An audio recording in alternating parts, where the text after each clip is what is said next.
İyi günler arkadaşlar. Kanalımıza hoş geldiniz.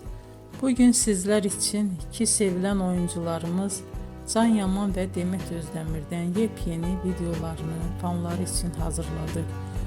Onlar Erkenci Kuş dizisinde rol almış ve sevgili olmuştular ve bir süre sonra yollarını ayırdılar.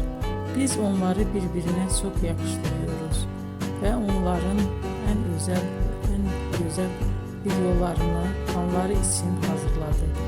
Arkadaşlar, emeğinize saygı olarak yorum yazıp abone olmanızı diliyorum. Herkese iyi günler. Hoşça kalın.